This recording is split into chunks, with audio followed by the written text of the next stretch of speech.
Salam. Rusiya Bakıda saxlanılan Rusiyalı jurnalistlərə görə, Azərbaycan isə Yekaterinburqda Azərbaycanlılara qarşı keçirilən əməliyyata görə bir-birinə nota təqdim ediblər. Azərbaycanın Rusiyadakı səfiri Rəhman Mustafayev iyulun 1-də bu ölkənin Xarici İşlər Nazirliyinə çağırılıb.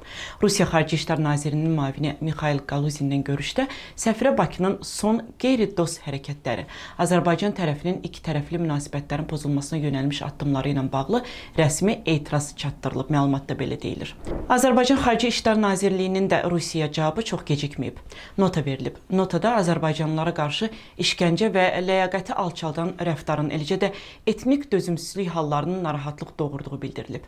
Bir-birinə nota verdikdən sonra isə Yekaterinburqdan daha bir video yayıldı. Bu dəfə Yekaterinburqdakı Azərbaycan diasporunun rəhbəri Şahin Şıxlinski saxlanılıb və eyni gün axşamı sərbəst buraxılıb.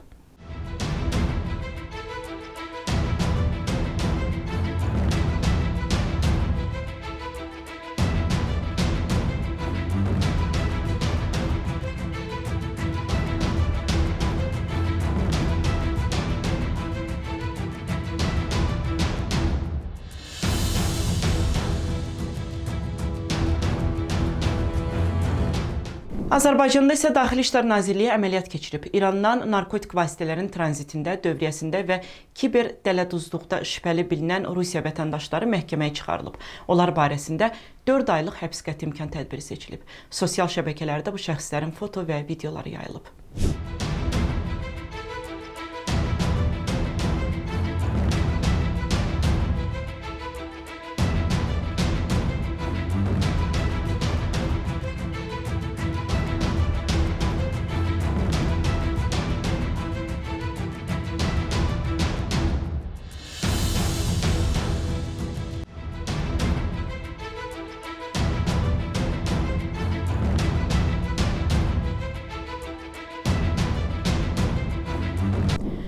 Baş verənlərlə bağlı müxtəlif şərhlər var. Deputat Elman Məmmədov Pravda Aza deyib ki, Ruslar bizə bazar, vağzal adamları kimi baxırlar və böyük səhv edirlər. Rusiya üçün yaxşı olmayacaq. Politoloq Nəsim Məmmədli deyir ki, baş verənlər göstərir ki, bu heç də Rusiya mühafizə orqanlarının tək başına hazırladığı əməliyyat deyil.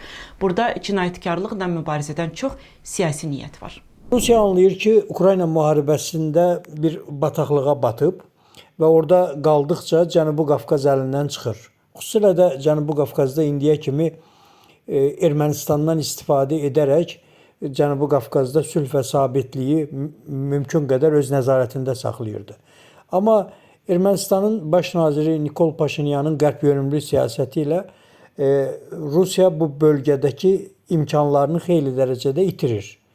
Eyni zamanda Azərbaycanın da Türkiyə ilə daha sıx bir hərbi siyasi ittifaqını dərinləşdirməsi Rusiyanın bölgədəki mövqelərini müəyyən qədər zəiflədir. Ümumiyyətlə, Ermənistan, Türkiyə və Azərbaycanla münasibətləri normallaşdırdıqca Rusiyanın təsir imkanları Ermənistan ərazisində də tükənir. Məhz bu mərhələdə Rusiya həm Ermənistanda, həm də Azərbaycanda öz təsirini bərpa etmək üçün müəyyən yollar axtarır.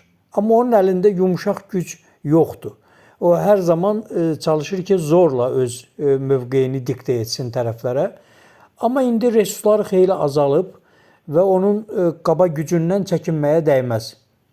Azərbaycan Rusiyaya adekvat cavablar verməkdən çəkinməməlidir.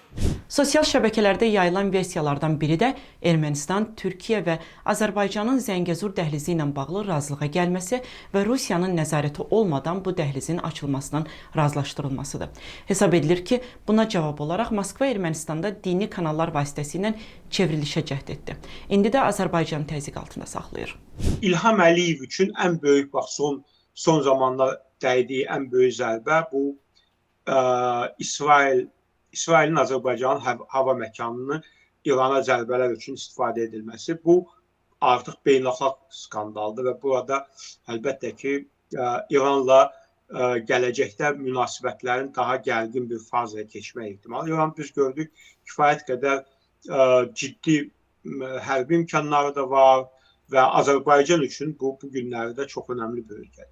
Əlbəttə ki, burada Zəngəzur dəhlizi, bu önəmlidir, amma mən düşünmürəm ki, bu günləri tutaq ki, Türkiyə, Ermənistan və Azərbaycan belə bir böyük bir strateji bir alyans yarada bilər. Ermənistanın yeganə o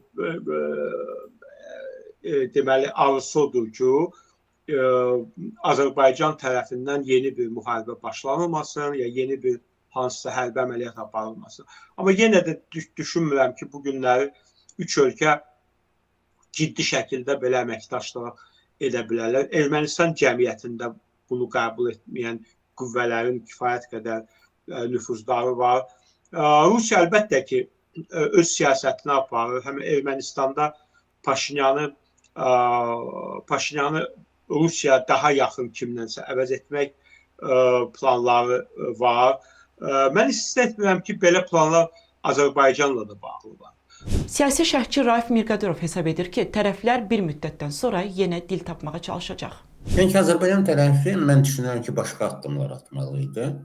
Yəni ki, əsas addımlar o dövlətlər arası münasibətlərə yönəlməli idi. Əgər siz hesab edirsiniz ki, bax, Xarici İşlər Nazirliyinin bəyanatında olduğu kimi müəyyən bir sistematik bir siyasət həyata keçirilir, deməli, dövlətlər arası münasibətlər səviyyədə münasibətlərin bütün spektrindən yenidən baxılmalıdır. Bu, həm söhbət iqtisadi münasibətlərdən getməlidir, həm siyasi münasibətlərdən getməlidir. Bu addım atılır, belə bir bəyanat verilmir. Bu imkanlardan istifadə olunmur. Yəni, onların dilində onlara cavab vermək, məsələni ancaq bu cür gərginləşdirmək, bu istiqamətdə, yəni ki, gərginləşdirmək onun göstəricisidir ki, hansısa mərhələdə tərəflər dayanacaqlar, nəsə bir dil tapmağa çalışacaqlar. Mən düşünürəm ki, rəsmi Bakı hər halda indiki səviyyədə Rusiyadan qlobal olaraq bir şey istəyir, mümkün qədər Azərbaycandan az şey istəsinlər. Bilirsiniz də, bu yaxınlarda tələb eləmişdilər ki, tələb edilməsi məsləhət görmüşdülər ki, Krımın Rusiyanın tərkib hissəsi kimi Azərbaycan tanısın. Ya, Azərbaycan bu cür təklifləri artıq eşitmək istəmir. Azərbaycan müəyyən bir məsafə saxlamaq istəyir Rusiya ilə. Siyasi şərhçi hesab edir ki, Azərbaycan Rusiya ilə münasibətləri tam qırmağa hazır deyil və bunu istəmir. Üstəlik ortada Türkiyə faktoru da var. Azərbaycan Rusiya münasibətləri qırılarsa, o zaman Rusiyanın Türkiyə ilə də münasibətləri pozulacaq. Putin isə bunu indiki məqamda istəmir.